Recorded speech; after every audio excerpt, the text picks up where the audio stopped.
చిన్నప్పటి నుంచి పెంచిన అమ్మ నాన్నల్ని వదిలేసి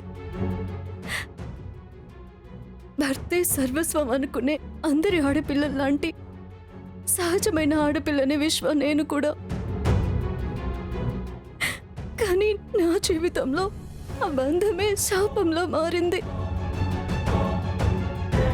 చివరికి తోడబుట్టిన నా అక్కని కూడా చూడకుండా వెళ్లాల్సిన పరిస్థితి వచ్చింది. బాధపడకు జాను. నువ్విప్పుడు దూరంగా వెళ్తున్నావు కావచ్చు, కానీ నీ వాళ్ళకి నువ్వెప్పటికీ దూరం కావు. నీలాంటి వాళ్ళకి అంత మంచి జరుగుతుంది. మంచా? ప్రపంచంలో అన్నింటికన్నా కష్టమైంది ఏంటో తెలుసా విశ్వ? అనాథగా పుట్టడం కాదు, అందరూ ఉన్నా కానీ అనాథలా బ్రతకడం. నన్ను చూడు, ఇవాళ నేను దేశం కాని దేశం వెళుతూ కూడా అమ్మ నాన్న అక్క అన్నయ్య ఇలా మా వాళ్ళని ఎవరిని కలిసి వీడ్కోలు చెప్పుకోలేకపోతున్నాను. ఇంతకన్నా దురదృష్టం ఇంకేముంటుంది విశ్వ?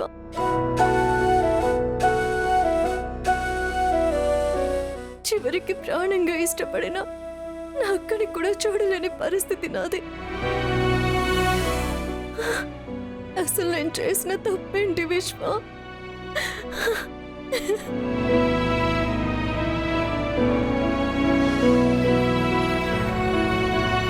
జాను జాను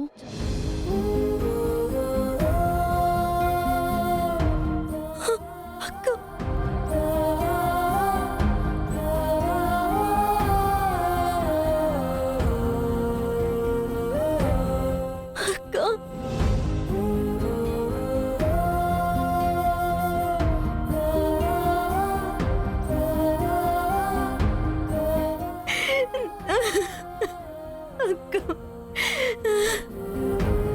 ఎందుకు ఏడుస్తున్నావు? ఊరుకో. నిన్ను కూడా చూడకుండా వెళ్ళిపోతున్నానని చాలా బాధపడ్డానక్క. ఒక్కసారిగా నేను ఇలా చూసేసరికి నాకు తెలియకుండానే నా కళ్ళలో నుంచి నీళ్లు వచ్చేస్తున్నాయి అక్క. అయినా నేను ఇక్కడ ఉన్నానని నీకెవరు చెప్పారక్క? విశ్వ గారు.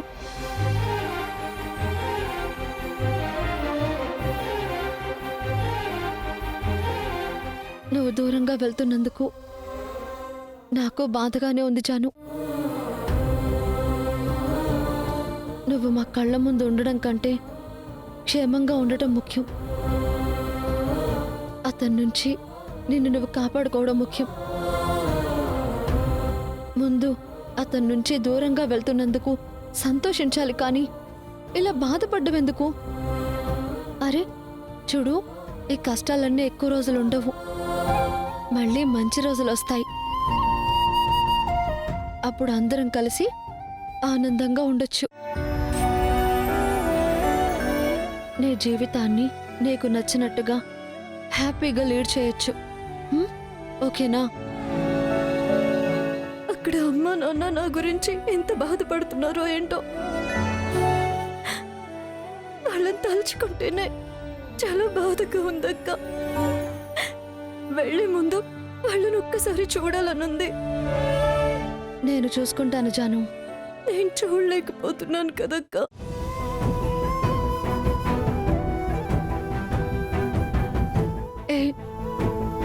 నువ్వు ఇలా చిన్నపిల్లలా బాధపడుతూ ఉంటే ఈ అక్క తట్టుకోగలదా చెప్పు? అయినా సమయం మనకు అనుకూలంగా లేనప్పుడు సమయానికి తగ్గట్టుగా నడుచుకోవాలని నాన్న మనకి ఎన్నిసార్లు చెప్పారు? మర్చిపోయావా? సమయం దగ్గర పడుతుంది. జరిగింది వాళ్ళకి నేను చెప్తాను. నువ్వక్కడ జాగ్రత్తగా ఉండు, సరేనా? నువ్వే దిగులు పెట్టుకోకుండా క్షేమంగా ఉన్నావన్న ఆలోచనే నన్ను ఇక్కడ ఆనందంగా ఉంచుతుంది. అర్థమైందా? నాకోసం ఒకసారి నవ్వు. ఇలా కాదు, నా జానులా నవ్వాలి.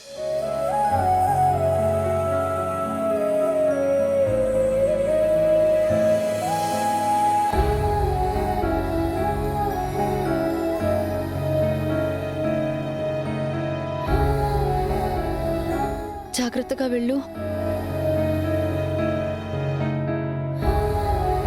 విశ్వ గారు, తను జాగ్రత్త. అలాగే.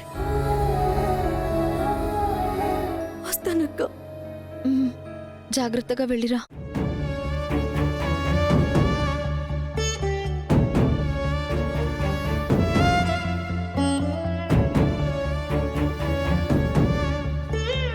చెల్లె కన్నీరు తుడవగలిగాను, కానీ నా కన్నీళ్ళని ఎలా ఆపుకోవడం?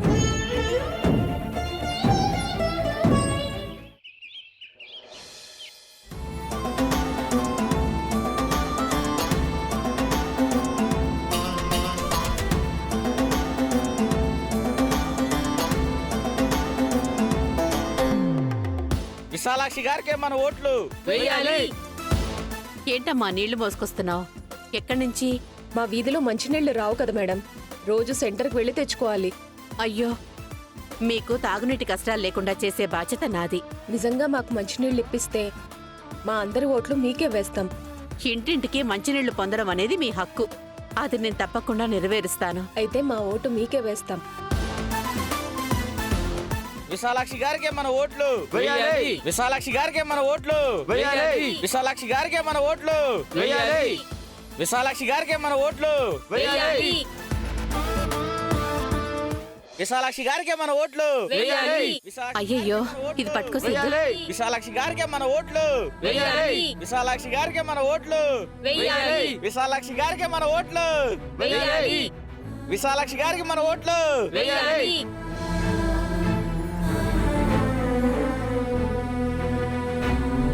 అయ్యయ్యో, మీరెందుకు అడిగారమ్మా? వాడలా ఎంతసేపనుంటాడమ్మా? పాపం పసిపిల్లవాడు. చాలా పెద్ద మనసమ్మా మీది. మాదే కాదు, మా వాళ్ళందరి చేత మీకే ఓటే ఇస్తాం. సంతోషం అమ్మా. బాయ్.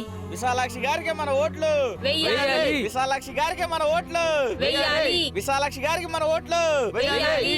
విశాలాక్షి గారికి మన ఓట్లు వెయ్యాలి. విశాలాక్షి గారికి మన ఓట్లు అమ్మ, ఆగమ్మ.